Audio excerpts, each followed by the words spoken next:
Hola, buenas tardes. Hoy vamos a dar el tema que está atrasado, ¿sí? El sistema nervioso que había quedado pendiente porque yo no había podido darle las clases.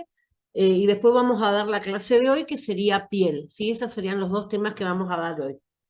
Va a ser un poquito largo, ¿sí? Pero no hay otro día en el que podamos poder recuperar la clase. Bueno, a ver, del sistema nervioso, ¿sí?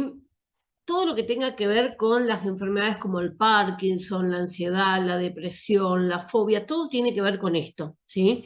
Pero el sistema nervioso tiene distintas partes. El sistema nervioso está compuesto básicamente por un sistema central y un sistema periférico. Todo lo que sea sistema central está refiriéndose a lo que sea cerebro, cerebelo y médula ósea, ¿sí? Que va por dentro de la columna vertebral. A partir de esa médula ósea van a salir los nervios periféricos. ¿Por qué se llaman periféricos? Porque van a llegar hacia toda la piel, ¿sí? Van a partir de la columna vertebral y se van a repartir, como ustedes ven ahí en la imagen, como una red hacia todo lo que sea la piel de la persona. ¿Por qué? Porque ahí están las fibras sensitivas, son las que captan la sensación cuando me toca, cuando me pinchan, cuando me duele, cuando me quema, ¿sí? Todas las sensaciones que tenemos, y va a llevar esa información al cerebro. Luego están las fibras motoras, que son las que van a ejecutar. Por ejemplo, si ustedes tocan algo caliente, ¿sí? Las fibras sensitivas llevaron la sensación de dolor por la quemadura al cerebro. Y el cerebro le avisa a través de las fibras motoras a que saquen, ¿sí? La acción de sacar la mano de ese lugar donde le está quemando, ¿sí? Todo eso se da en milésima de segundo, entonces para ustedes es automático, pero para eso ya hubo una subida de información al cerebro y una bajada, una orden, ¿sí? Para cumplir, que era retirar la mano. Esto se está dando constantemente en el cuerpo de ustedes con todo, ¿sí? Con todo lo que sea de los sentidos y con todo lo que sea de la parte interna del organismo. Entonces, ese sistema periférico, a su vez, se va a dividir en el sistema nervioso autónomo o autonómico, cualquiera de las dos formas lo van a encontrar, y el sistema nervioso somático. Soma viene de cuerpo, ¿sí? Justamente en este somático es lo que les contaba, lo del sistema nervioso sensorial, que es como entra las sensaciones o la información del medio a mi cuerpo, y el sistema motriz, que es el que hace la salida o ejecuta la acción. En el sistema nervioso autónomo, autónomo significa se gobierna solo. ¿Qué quiere decir? Yo no puedo actuar sobre él, ¿sí? No es como el sensitivo o el motor. Yo no tengo manera de controlar el autónomo. Este autónomo es el que maneja todo lo que sea la coordinación entre las glándulas de mi cuerpo, los órganos, todo lo que tenga que ver en el interior de mi organismo. Y a su vez, este sistema autónomo se va a dividir en dos ramas. Estas dos ramas van a ser la división simpática o el sistema nervioso simpático y la división parasimpática o sistema nervioso parasimpático. Para es paralelo, ¿sí? Eh, Básicamente todo lo que sea nuestro comportamiento y nuestras reacciones están gobernadas por esto, ¿sí? Por el simpático y el parasimpático.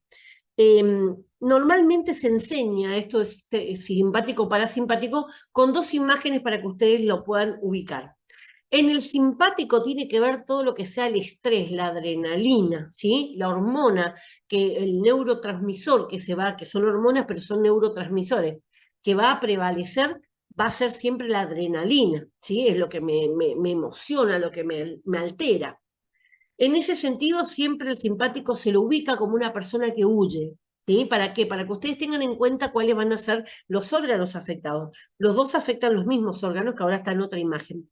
¿Sí? Pero una cosa, cuando yo estoy huyendo, ¿sí? Supónganse, me sigue, no sé, alguna de las películas de Jason con la motosierra. ¿Sí? En ese momento que yo estoy tratando de escaparme de él, tengo los ojos dilatados para poder ver bien, en la penumbra incluso, ¿sí? Voy a tener el corazón latiendo más para poder mandar más sangre a mis piernas y a mis pulmones para poder respirar y correr más fuerte, ¿sí?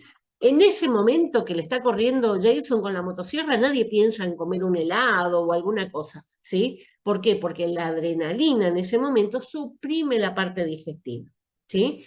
En algunos casos, cuando estamos nerviosos, por ahí acelera la parte de intestino, que es cuando decimos, uy, tengo un examen y no salgo del baño, ¿sí? Ahí también está actuando el simpático. Pero normalmente el simpático va a anular la parte digestiva.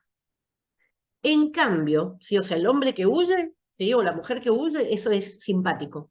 Cuando hablamos del parasimpático es lo contrario, ¿sí? Siempre se lo representa como el gordito que está mirando tele y está comiendo una fuente de pororós, ¿sí? O palomitas de maíz.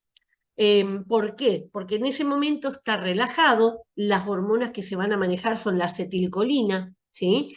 Y en ese caso sí está estimulado lo que sea la parte digestiva, por eso cuando vamos al cine comemos, todo el tiempo que estamos en el cine estamos con los pochoclos, estamos con chocolates o algo. Cuando estamos relajados, sí está funcionando la parte digestiva, entonces nos genera justamente esa necesidad, esa hambre. Va a estar relajado lo que sea la parte visual, la parte digestiva, todo lo contrario, ¿sí? O sea, siempre van a tener una función contraria una a la otra. Así que ahora les muestro con esto cómo actuarían los dos. Venimos del mismo sistema central, ¿sí? Eh, Son neurotransmisores que se van a manejar a través de las neuronas pasándose una a la otra.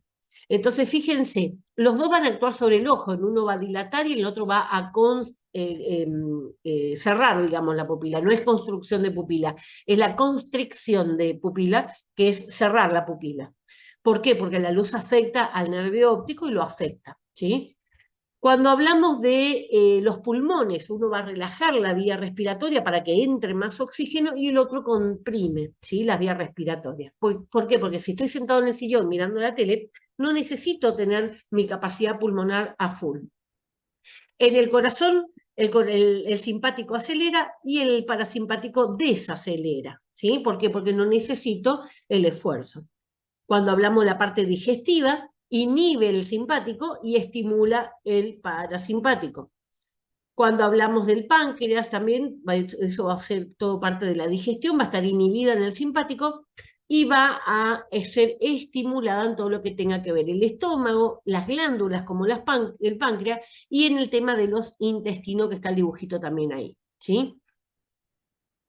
En cuanto a la vejiga, y la otra imagen que ustedes ven ahí, la vejiga, vamos a tener, por un lado, el simpático mantenimiento del tono, ¿sí? O sea, ¿qué quiere decir? El tono muscular que tiene la vejiga. Vamos a sostener la orina. Y cuando está el parasimpático se contrae, por eso queremos ir al baño, ¿sí? Por eso tenemos la necesidad de orinar, porque justamente está el parasimpático actuando.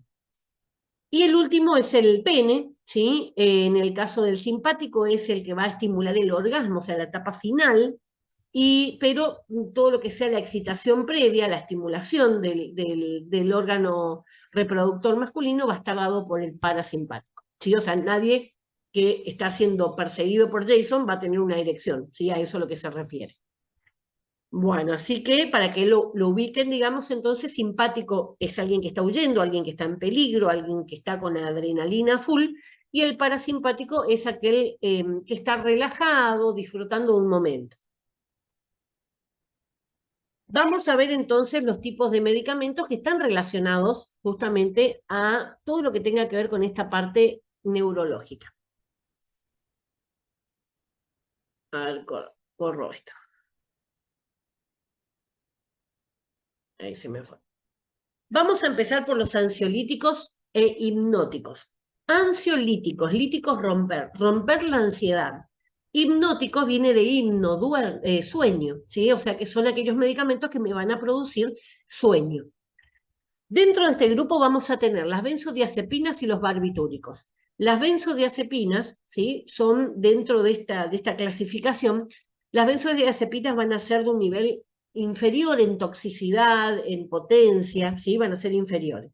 Dentro de lo que es la farmacia van a tener un tipo de control. Cuando nosotros veamos atención farmacéutica, yo les llevo los libros para que ustedes vean el tipo de manejo que se hace con estos productos.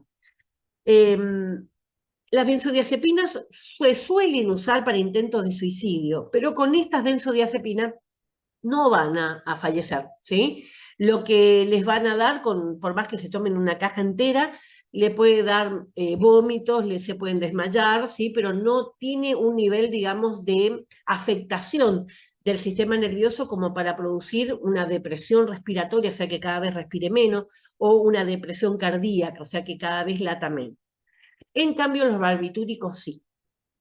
Por eso los barbitúricos están en otro nivel de clasificación de drogas y para los barbitúricos voy a necesitar recetas especiales, las recetas oficiales, ¿sí? Que acá en Misiones estas recetas oficiales vienen para estos tipos de productos en un color rosado. No lo pueden recetar cualquiera. Los médicos lo van a recetar específicamente aquellos que están registrados en salud pública de que manejan este tipo de medicamentos. O sea que por su peligrosidad tienen mucho más controles que los demás. Bueno, vamos entonces a lo que es la ansiedad. En este tema, tengan en cuenta los conceptos, ¿sí? Las definiciones de las enfermedades. Ahí va el examen, ¿sí? ¿Qué es la ansiedad? La ansiedad es un estado de aprensión. Tengo miedo, me pasa algo, ¿sí? Me siento mal. Tensión o disconfort que proviene de la anticipación de peligro, cuya fuente se desconoce o no se reconoce. En este estado anímico existe una sensación de peligro con síntomas físicos derivados de la estimulación del sistema nervioso autónomo. Puede aparecer cefaleas, palpitaciones, sudoración, dolor en el estómago o presión de pecho cuando siento que me aprieta, ¿sí? Intranquilidad, etc. Todo lo que sea ansiedad, hay dos tipos de ansiedades en psicología. La ansiedad por ataque, que sería esto de pánico, de peligro, me da ansiedad salir a la calle, tengo miedo que no llega mi hijo y estoy preocupada porque no llega, ¿sí? Estoy anticipando peligro, algo. Y tengo también la ansiedad por cambio, ¿sí? Que es cuando estoy tranquila y voy a perder esa tranquilidad que tengo, o me siento cómoda y voy a perder esa comodidad que tengo. Entonces, muchas veces esta ansiedad es necesaria. Entonces, yo necesito tener una determinada cuota de ansiedad para hacer mis cosas, ¿sí? Para levantarme e ir a trabajar, porque si no, no me preocupo, no me preocupo, tengo que tener esa ansiedad. Si no voy a trabajar, me van a echar. Si no me levanto, no cocino. Si pasa esto, siempre hay una cuota de ansiedad que es parte de nuestra vida. Ahora, ¿cuándo se convierte en un problema? Cuando esa ansiedad impide que yo pueda hacer las cosas que normalmente hago, ¿sí? No puedo ir a trabajar porque no puedo salir, ¿sí? ¿Por qué? Porque dentro de ese trastorno de ansiedad que tengo miedo, fobia a salir. ¿Sí? Tengo miedo que me ataquen. Suele pasar mucho después de situaciones traumáticas, después de una persona que fue violada, una persona que fue asaltada en la vía pública, que fue atacada de alguna manera, que vio, ¿sí? Algún tipo de acto violento, suelen ocurrir este tipo de ansiedades de ataque, ¿sí? O sea, tengo miedo que me pase algo. A veces cuando esto no está siendo tratado correctamente, también lo trasladan al resto del grupo familiar, ¿sí? Entonces yo como mamá tengo miedo que a mis hijos les pase algo y no les dejo salir a ningún lado. Entonces cuando afecta al desarrollo normal de la vida, esa ansiedad se vuelve una enfermedad, ¿sí? Fíjense, cefalea, palpitaciones, sudoración, dolor en el estómago, presión del pecho, intranquilidad, son todos síntomas que se pueden deber a muchas enfermedades. En la mayoría de los ancianos, ¿sí? Suelen presentarse cuando están solos, cuando los nietos no lo van a ver, cuando los hijos desaparecen, ¿sí? En la pandemia se dio mucho, aumentó muchísimo los casos de ansiedad, sobre todo las personas mayores que estaban solas. Eh, Se presentaban estos cuadros como podría llegar a ser un problema cardíaco. Recuerden que cualquier dolor entre el cuello y el ombligo, primero tengo que sospechar que es un problema cardíaco. Los problemas cardíacos y los problemas respiratorios son de rápida atención, ¿sí? Entonces, urgente es para ir a la guardia. Le toman la presión, le controlan el oxígeno en sangre. Si eso está bien, no es un problema cardíaco, ¿sí? Si eso está bien, lo más probable es que sea un cuadro de ansiedad generalizada, que me da exactamente los mismos síntomas, ¿sí? En esos casos tengo que tomar algún ansiolítico, tengo que cambiar, sobre todo, cambiar el estilo de vida que estoy llevando, ¿sí? Supónganse, si es alguien que se queja que está muy solo, tener amigos, frecuentar, salir de paseo, hacer alguna actividad, buscarse algún hobby, ¿sí? Que son todas las terapias alternativas que se pueden hacer a un tratamiento con medicamentos. Así que la ansiedad entonces es un estado de aprehensión, algo que me angustia, ¿sí? Una tensión o me siento mal, disconfort es sentirme mal, que proviene de anticipar un peligro. No sé lo que va a pasar, no sé de dónde viene ni lo puedo reconocer a veces, ¿sí? Pero tengo miedo. En ciertas situaciones tener un cierto grado de ansiedad es normal, ¿sí? Lo que le decía, en estos casos hablamos de una ansiedad situacional, situación que motiva y prepara para acometer tareas de manera inmediata, ¿sí? Lo que le venía diciendo, si no, no me levantaría de la cama. El problema aparece cuando justamente incapacita a esa persona o se convierte en un problema crónico que lo mantiene continuamente en ese estado de sobreexcitación. Estoy todo el tiempo así, uy, me van a atacar, uy, ¿será que me van? ¿Sí? Entonces muchas veces las personas que viven más en la ciudad, que están más expuestas al peligro en muchos sentidos, ¿sí? Tienen esa sensación de sobreexcitación. Van con la cartera abrazada porque tienen miedo que les roben en cualquier momento. Y por ahí en un pueblo, en un lugar más relajado, donde se conocen, la ansiedad está mucho menor, ¿sí? Por ahí tienen ansiedad por otro motivo. La situación económica genera mucha ansiedad también, entonces todo eso se va como sumando distintos factores. ¿Qué es el trastorno generalizado de ansiedad? Justamente eso estaba leyendo, que se están utilizando muchísimo en los pacientes que tienen diagnosticado un trastorno generalizado de ansiedad, se están utilizando mucho los perros, eh, así como usan los ciegos perros guías, en estos casos usan los perros acompañantes terapéuticos y están dando muy buenos resultados porque la persona se relaja en presencia de algunos animales. Entonces a estos específicamente los entrenan justamente para que pueda cumplir con las funciones que esa persona necesita. Dice, ¿qué es un trastorno generalizado? Es la dificultad para controlar una ansiedad excesiva que dura más de 6 meses. Suele tener relación con eventos de vida o actividades y suele interferir en el desarrollo de la vida habitual. ¿Qué quiere decir eventos de vida?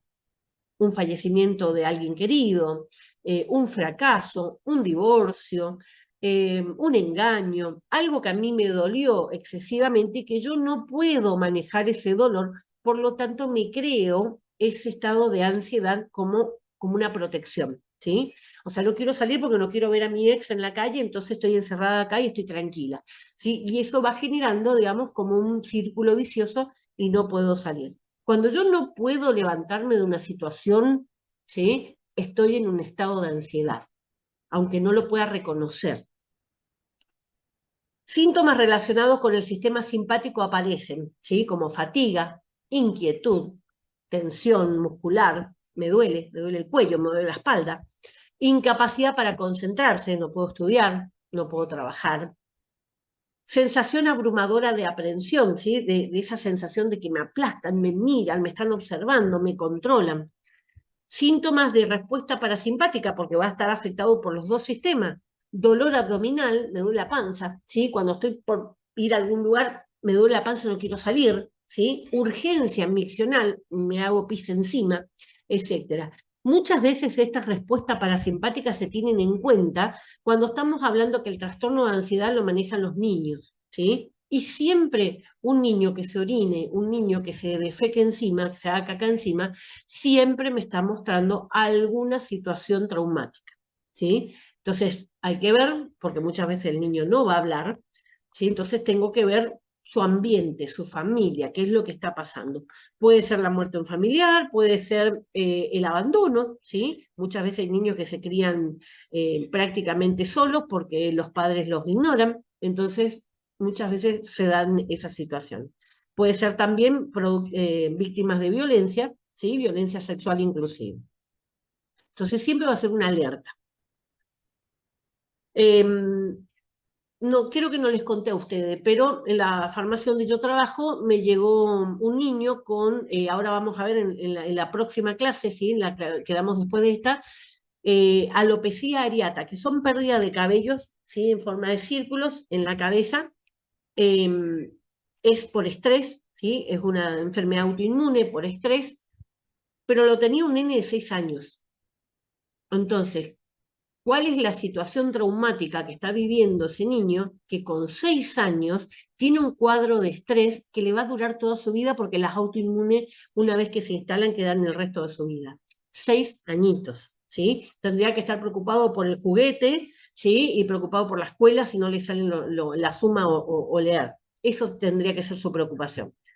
Indagando con la madre, madre separada, pelea mucho con el padre, ¿sí? Entonces, toda esa situación traumática se lo trasladan al niño, ¿sí? Entonces, muchas veces un niño con un trastorno de ansiedad se debe a un entorno no saludable.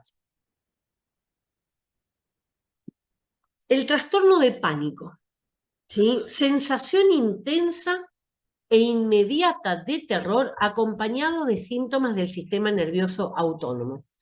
Suele durar menos de 10 minutos.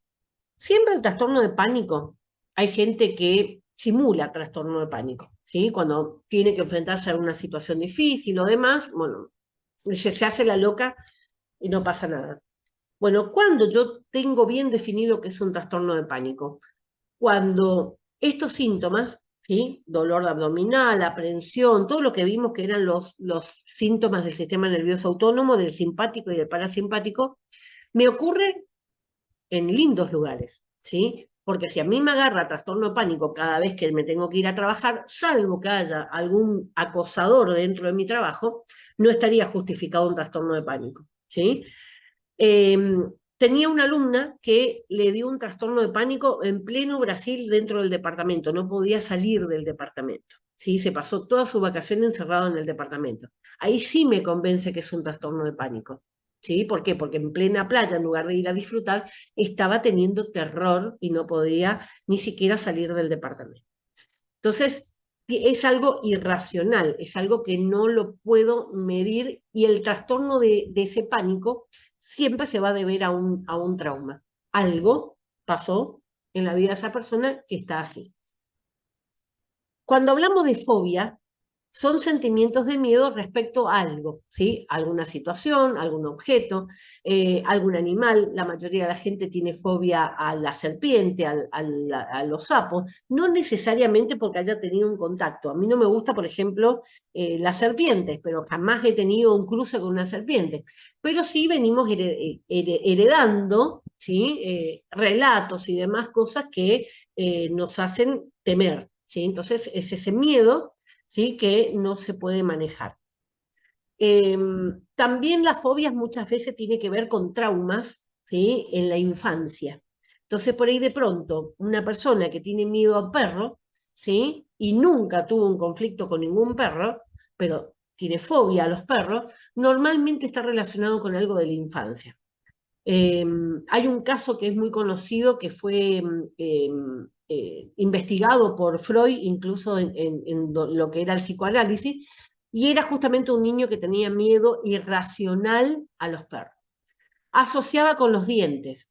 Y cuando indagan en todo lo que sea la terapia psicológica que estaba haciendo, cuando indagan descubren de que cuando eran pequeños, el padre tenía la costumbre de ser muy violento y siempre mostraba los dientes cuando los retaba, y él asociaba esos dientes, como no se podía rebelar contra su padre, estamos hablando 100 años atrás, no se podía rebelar contra su padre, traslada, ¿sí? Ese miedo, ese odio que tenía el padre, lo traslada hacia la figura de un perro, que era lo que conocía de su entorno, ¿sí? Entonces, ese odio irracional era debido al trauma por el maltrato, ¿sí? De su infancia.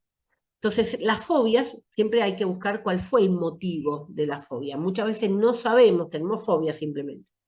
Las fobias pueden aparecer después de un hecho traumático también, ¿sí? Después de ser violada, supónganse una mujer que queda con muchísima fobia, ¿sí? Fobia incluso a olores, o si relaciona esa violación con algún olor en particular, colores, ¿sí? Por ejemplo, la camisa del violador o algo por el estilo, sí, que asocia con su mente asocia con el hecho.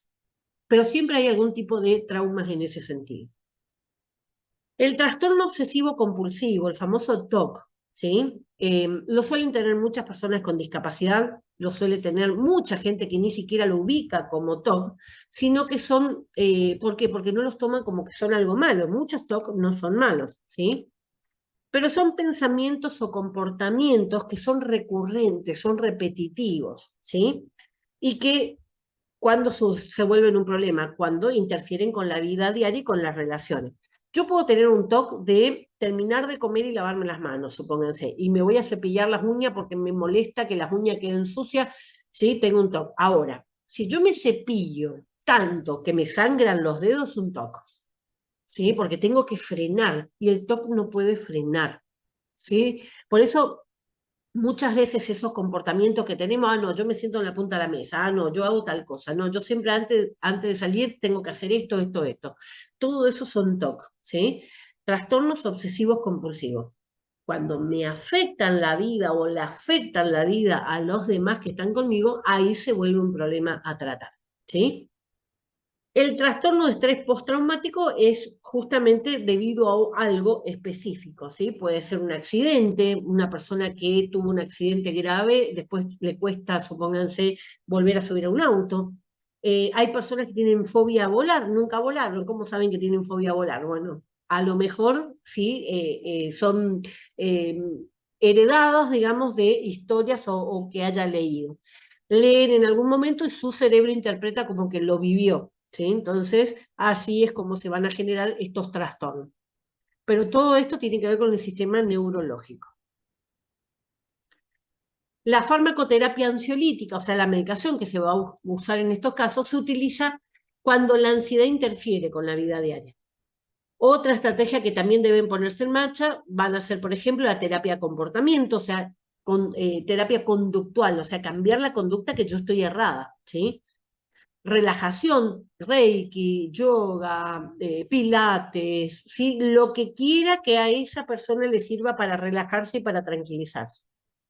También hay que tener en cuenta, dice que la ansiedad además puede ser un síntoma de otro problema o la respuesta a una situación determinada, por lo que a la par hay que analizar la causa. O sea, siempre cuando hay un trastorno de ansiedad, siempre se tiene que buscar la causa, porque mientras que yo no soluciono la causa, la ansiedad va a seguir. A lo mejor mi ansiedad es porque mi hijo se fue a vivir solo, ¿sí? Se fue a vivir solo y no se comunica. Entonces, cuando no se comunica, ahí está el problema, ¿sí? Ahí está la causa de la ansiedad. No necesariamente tienen que ser grandes tragedias, ¿sí? Sino puede ser cosas que para mí son significativas y que otra persona diría, ay, no haga tanto escándalo por una pavada, ¿sí? Pero para mí y para mi mente son significativas. Vamos al insomnio, ¿sí? Habíamos hablado que dentro de este grupo estaban los hipnóticos, ¿sí? Insomnio es la incapacidad de la persona para iniciar el sueño o para permanecer dormida. O sea, duerme de ratito, cada rato me despierto. Eso también es insomnio. Se indican fármacos hipnóticos para esta situación cuando la falta de sueño interfiere, ¿sí? Con la vida diaria. Recuerden que cuando se corta, ahora me está pidiendo 10 minutos para reiniciar. Las causas.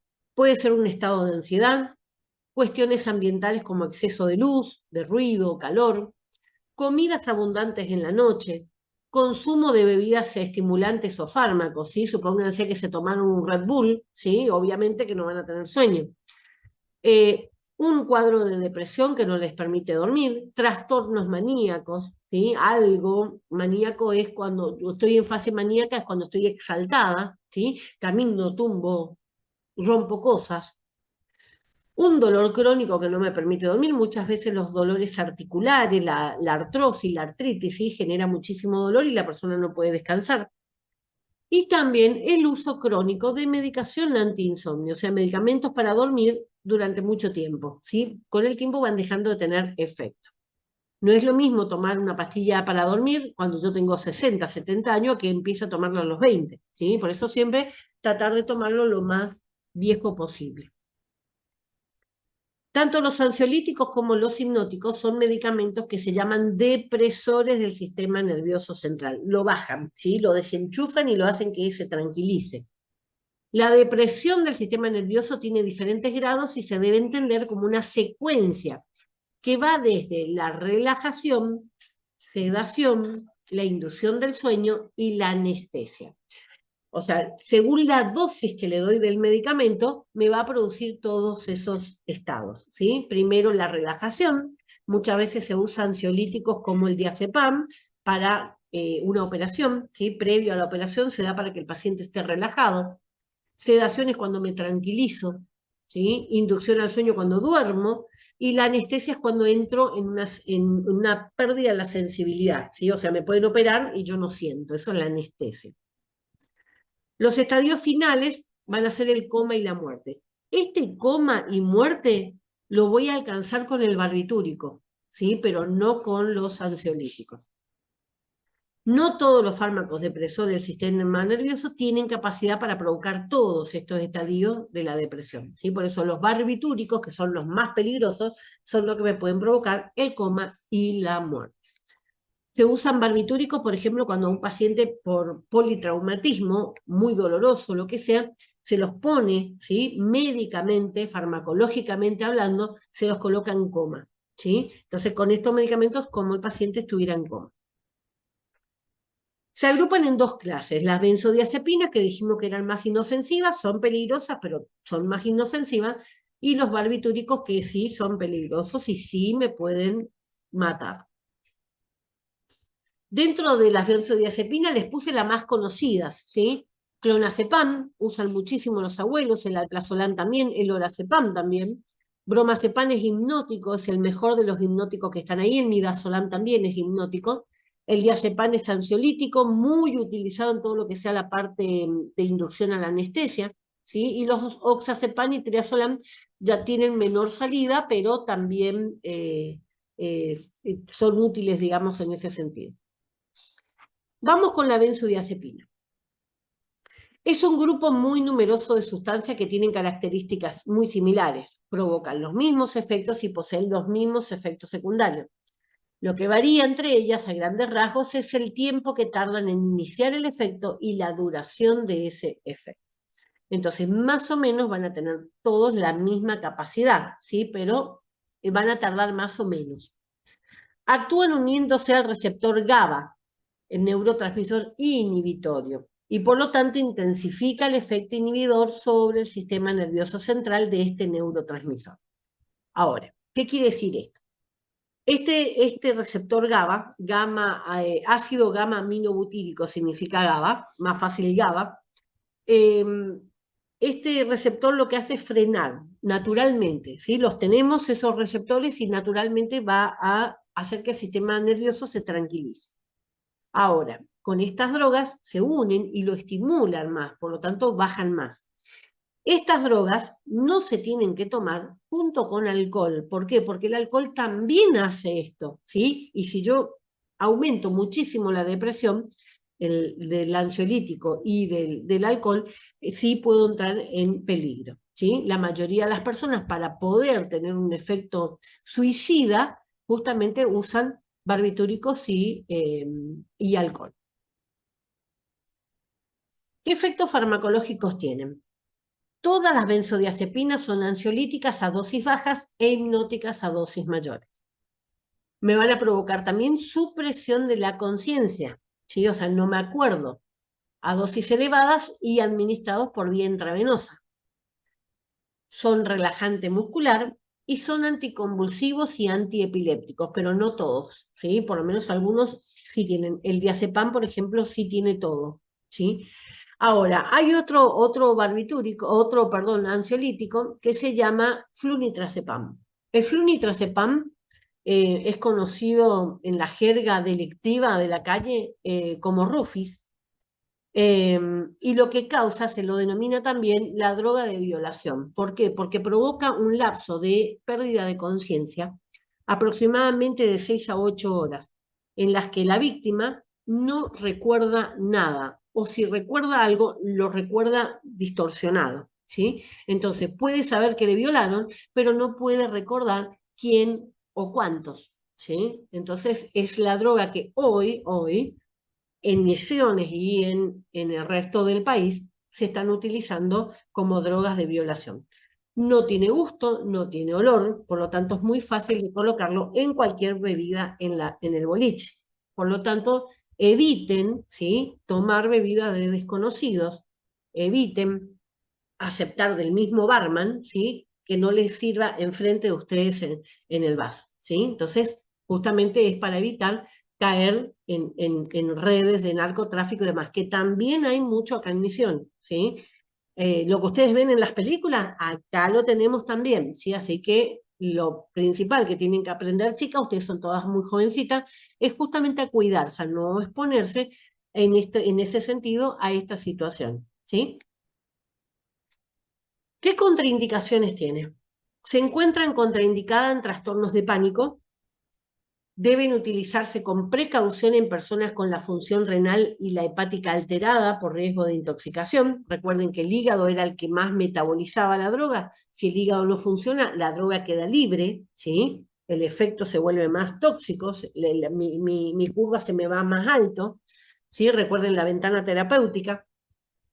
Y si mi riñón no puede eliminar los restos del medicamento, también va a aumentar la toxicidad porque sube de la ventana terapéutica. ¿Qué interacciones tienen? Se potencia la presencia de etanol, el alcohol, ¿sí? Barbitúricos, o sea, el otro grupo que era más peligroso, y de antihistamínicos, o sea, medicamentos para la alergia. O sea que mucho cuidado con las mezclas de esto. ¿Qué efectos secundarios pueden aparecer? Somnolencia, por eso siempre estos medicamentos van a decir, si toma estos medicamentos no conduzca, ¿sí? No maneje maquinaria pesada.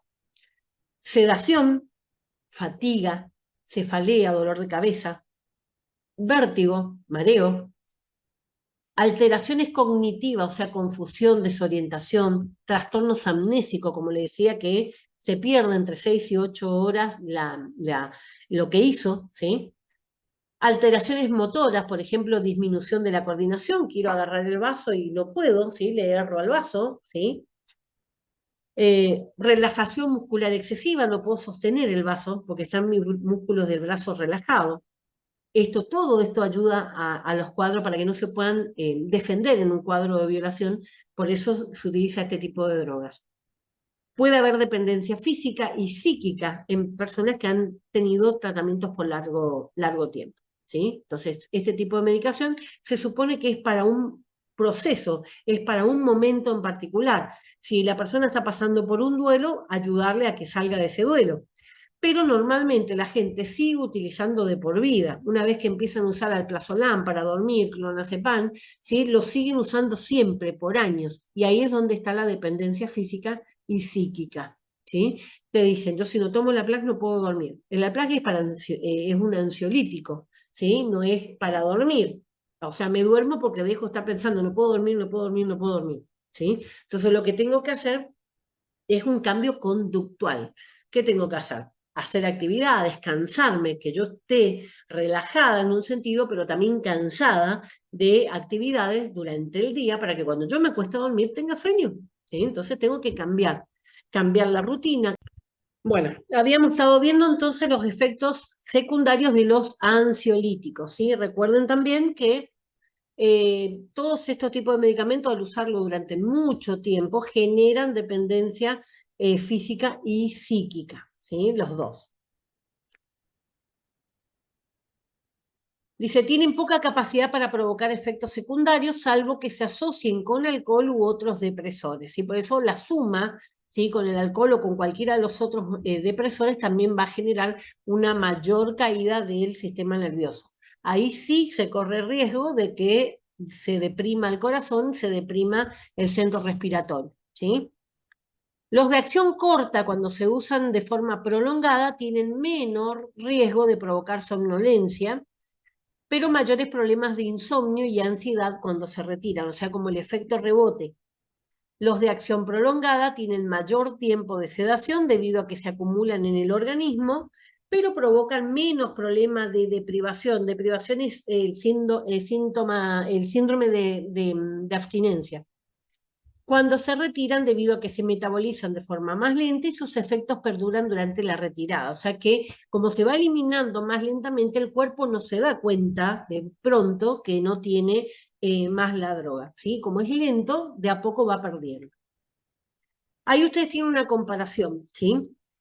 Entre la droga, clonazepam, alprazolam, lorazepam, bromazepam, diazepam, midazolam, los que son más conocidos, con las dosis de cada uno, porque las dosis no son equivalentes uno que no, con otra, las drogas son distintas. Y después, bueno, el tiempo que tarda en el inicio, fíjense que todos tienen intermedio, excepto el diazepam que dice rápido, por eso es un buen inductor a la anestesia, ¿sí? Se coloca, ni bien se coloca, ya empieza a tener efectos relajantes en el paciente. Y después la vida media, ¿cuánto dura? ¿Sí? Son todos intermedios, menos el midazolam y el triazolam, que los dos tienen corta, o sea, van a retirar, van a dejar de tener el efecto en forma más temprana que el resto. Vamos a los barbitúricos, los que le decía que sí son más peligrosos. El fenobarbital. El fenobarbital se usa mucho como anticonvulsivo en aquellos pacientes que tienen una epilepsia más grave, ¿sí? Son depresores del sistema nervioso muy poderosos, no son selectivos, esto quiere decir que deprimen el sistema nervioso y otros sistemas como el cardiovascular, ¿sí? Por eso ahí está el peligro, por lo que pueden producir hipotensión y paro cardiorrespiratorio. Con esto sí me puedo suicidar. Actualmente están desaconsejados para el tratamiento de la ansiedad y del insomnio. Pueden crear dependencia de manera rápida y alcanzar niveles tóxicos, cosa que es muy difícil con las benzodiazepinas. O sea, con el grupo anterior es muy difícil.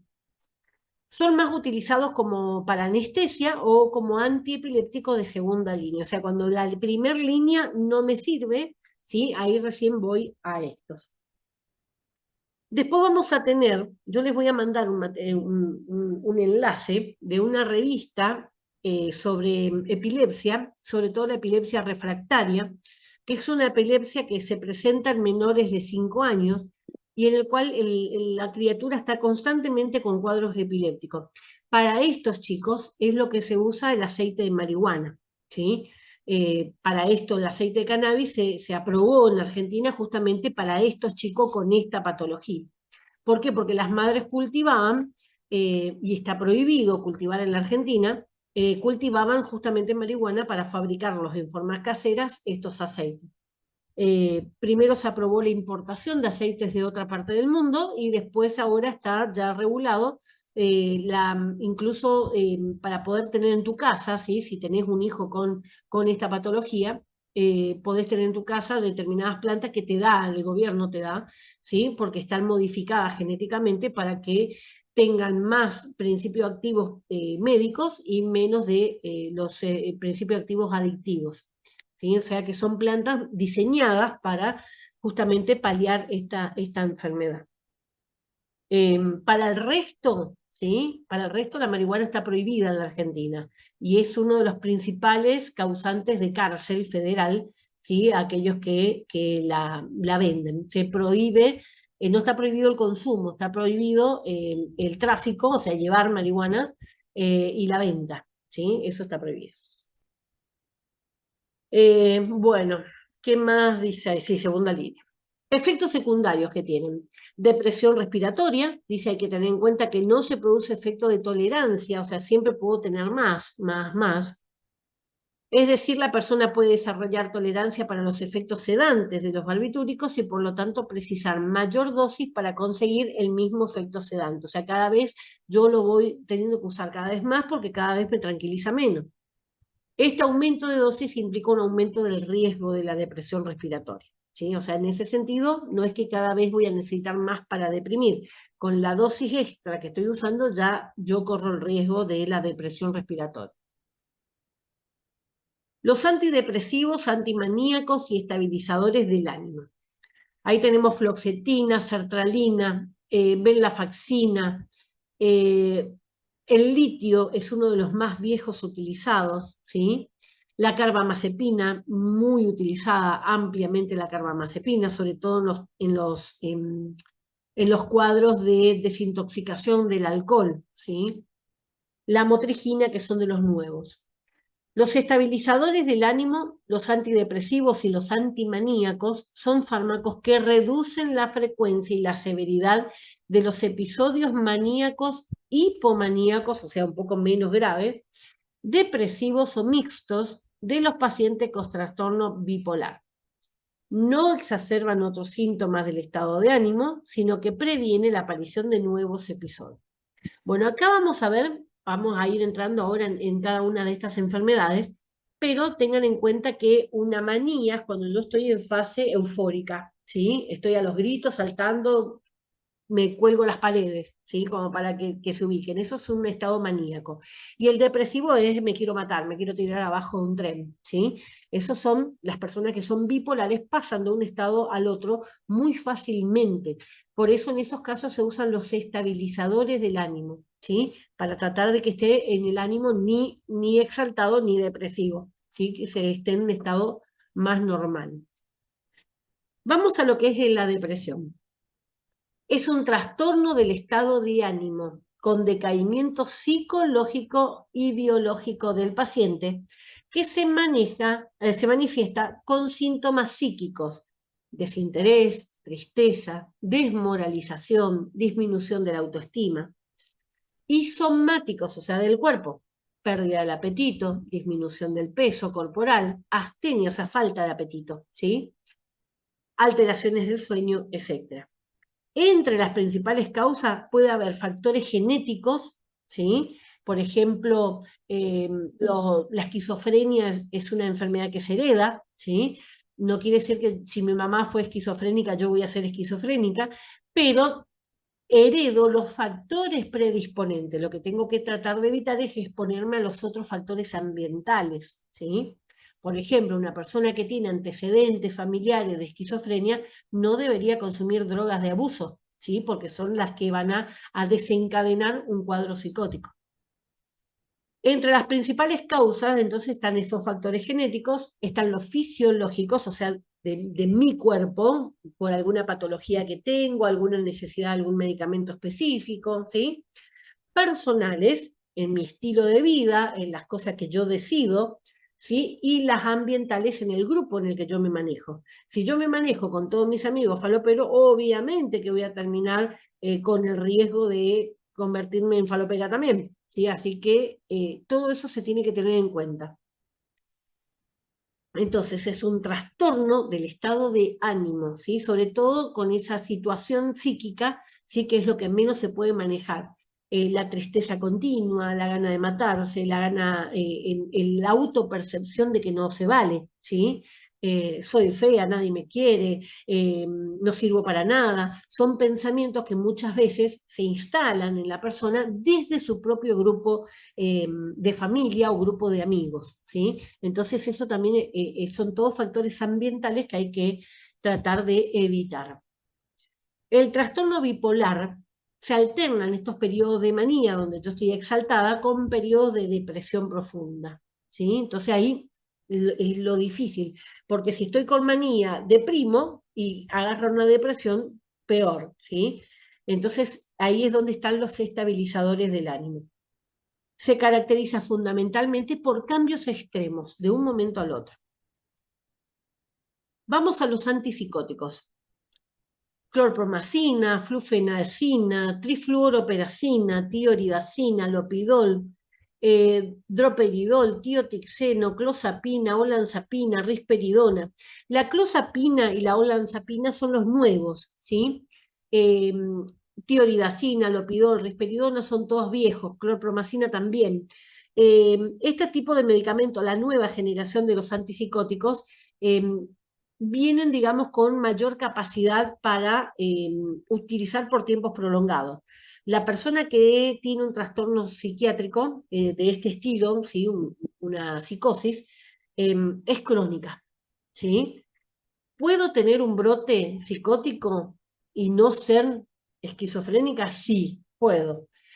Son esos momentos en que se no sé qué me pasó, pasó tal cosa, ¿sí? Un estrés extremo, alguna situación traumática, cuando una persona mata a otra por una situación específica, ¿sí?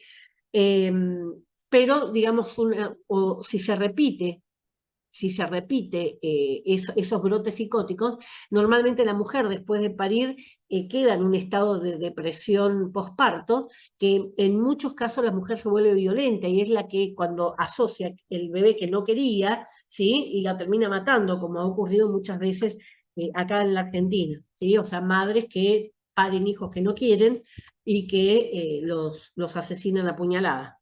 Brote psicótico, ¿sí? Mediado por la depresión postparto. Cuando se repiten los brotes psicóticos, sí tengo que pensar que ya hay un desarrollo de una esquizofrenia, ¿sí? Esquizofrenia o psicosis es lo mismo. Sí tengo que pensar eso, ¿sí? O sea, la repetición de hechos. Pero uno o dos brotes psicóticos no significa que esté psicótica. Bueno, la psicosis, ¿qué es? Es la pérdida de contacto con la realidad. Hay un conflicto entre mi yo y el mundo que me rodea, ¿sí? Ahí es donde está el problema, ¿sí? O sea, no sé dónde estoy, no entiendo qué estoy haciendo, ¿sí? Desconozco a la persona que está frente a mí, ¿sí? Tengo alucinaciones, lo veo al diablo, ¿sí? La esquizofrenia más común. Yo creo que soy otra persona, ¿sí? Pueden presentar alucinaciones o delirios y cambios en su personalidad y pensamiento desorganizado, con o sin comportamiento inusual o extraño, ¿sí? Así como por dificultad para interactuar socialmente e incapacidad para llevar a cabo actividades de la vida diaria. No se puede, ¿sí? Con un cuadro psicótico no se puede, si no está controlado. Si está controlado médicamente, sí puede estar inserto en la sociedad, pero cuando no tiene ese manejo, no puede estar inserto en la sociedad debido justamente por esos brotes, ¿sí? O sea, en cualquier momento agarra un cuchillo y le atraviesa a la persona que está al lado. Entonces, eso es lo que se tiene que resguardar a la sociedad. Una vez que está medicado, una vez que está estable, sí, puede perfectamente formar parte de familias y demás. Normalmente antes que se hacían con los pacientes psiquiátricos, los internaban, ¿sí? Y ahora se está viendo como más un lado más humanizado con el tipo de droga que tiene mejor control sobre la enfermedad y les permiten, digamos, poder tener contacto con sus familiares y demás y poder tener una vida medianamente normal. Los antipsicóticos o neurolépticos, o tranquilizantes mayores, también se llama, constituyen un grupo de medicamentos de naturaleza química muy heterogénea y muy variado, pero con un mecanismo de acción común. Actúan fundamentalmente por bloqueo de los receptores dopaminérgicos cerebrales. D2 es D de dopamina, ¿sí? O sea, ¿qué me va a bloquear esos receptores para la dopamina? La dopamina es la que genera ese estado. Aunque muchos antipsicóticos tienen actividad sobre los receptores de otros neurotransmisores, se utilizan para el control de los síntomas de la enfermedad psicótica. Aunque no son una cura de la enfermedad, pueden ayudar a mejorar la calidad de vida del paciente. Por eso le decía que la esquizofrenia no se cura. Una vez que está declarada la esquizofrenia, es crónica. Los anticonvulsivos y antiepilépticos. Ahí tenemos la fenitoína, el fenobarbital, la carbamazepina, que también se usaban en la otra patología, el clonazepam, que también es un ansiolítico y se usa en la motrigina también, ¿sí? Que se utilizaba todo en el grupo anterior y en el anterior. La epilepsia es una enfermedad crónica que se caracteriza por la actividad eléctrica anormal y repentina en el cerebro. Los síntomas como una patada eléctrica, ¿sí? Los síntomas van desde la ausencia, me pierdo, de golpe vuelvo y no recuerdo qué pasó en estos minutos que estuve perdida, ¿sí? Alteraciones en la percepción, yo percibo distinto, pérdida temporal de la memoria o movimientos descontrolados, que son lo que normalmente conocemos como convulsiones. No siempre el que tiene convulsiones se debe a una epilepsia, ¿sí? Hay muchas veces cuadros de convulsiones que se deben a cambios hormonales, sobre todo los hombres en la etapa preadolescente. A veces puede ser a raíz de parásitos incluso, ¿sí? Presencia de muchos parásitos en la persona también puede generar convulsiones. O sea, primero con una convulsión va a ser el síntoma más característico, entonces ahí tengo que ver, ¿es una convulsión o es un síntoma de la epilepsia? ¿Sí? La convulsión es una enfermedad o pasa a ser uno de los síntomas que tiene la epilepsia.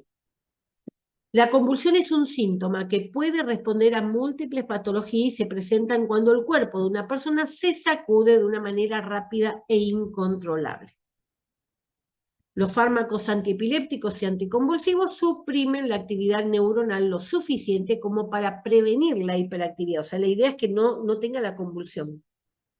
Estas sustancias no modifican el curso de la enfermedad, ¿sí? Va a seguir siendo epiléptico, sino que tratan los síntomas para mejorar la calidad de vida del paciente y disminuir las posibilidades de que aparezca daño cerebral secundario a la crisis. Cada crisis convulsiva que tiene el paciente va a haber un determinado número de neuronas que se van a ir muriendo.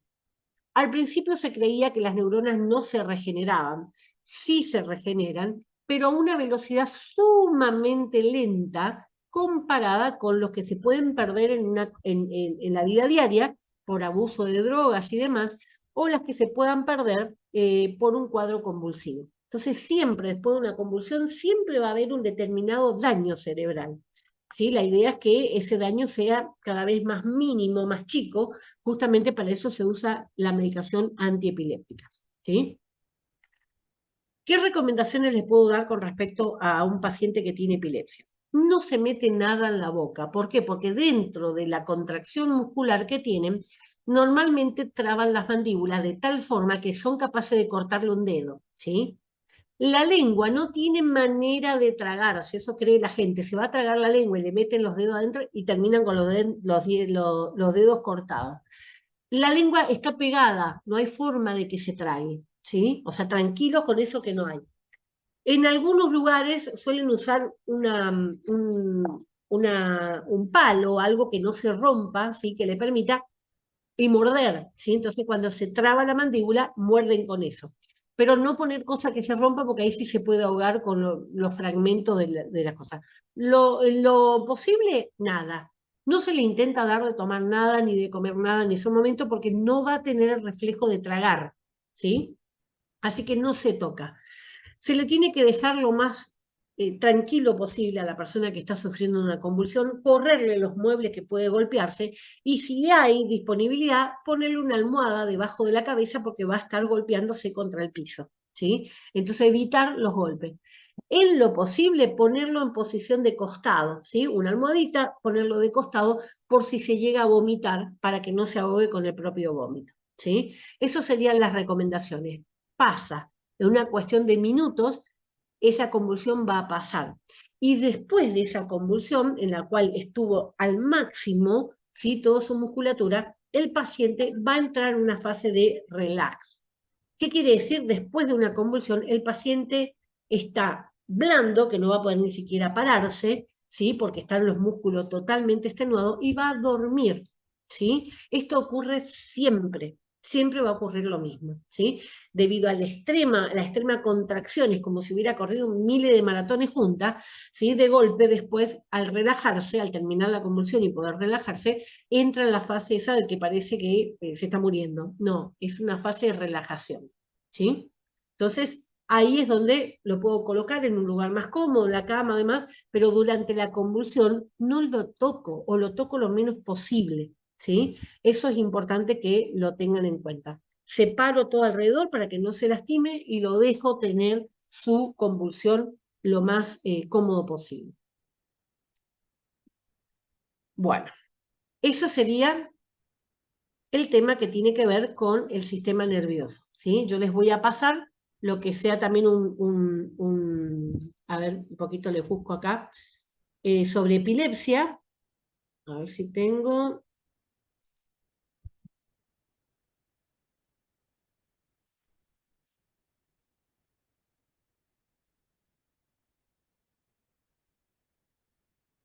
a ver si era este.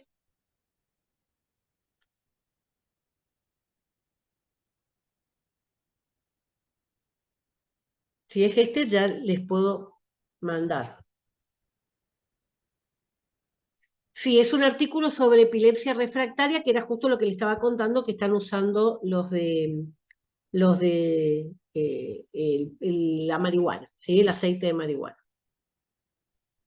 esto de la epilepsia refractaria no entra dentro de lo que es el examen, ¿sí? Exclusivamente el material que les voy a dar. Este material que vimos, ¿sí?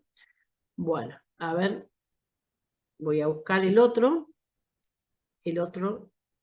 Bueno, así que corto esto y arranco con el otro tema, ¿sí? Que tiene que ver con piel, ¿sí? Así que corto este para poder tener el fin del material hoy, ¿sí? A ver qué, ¿dónde está mi...? Ahí está, ahí me apareció, no me dejaba aparecer. Dejo de compartir, ahí estamos. Y corto para poder hacer el otro video, ¿sí? Ahora me conecto otra vez.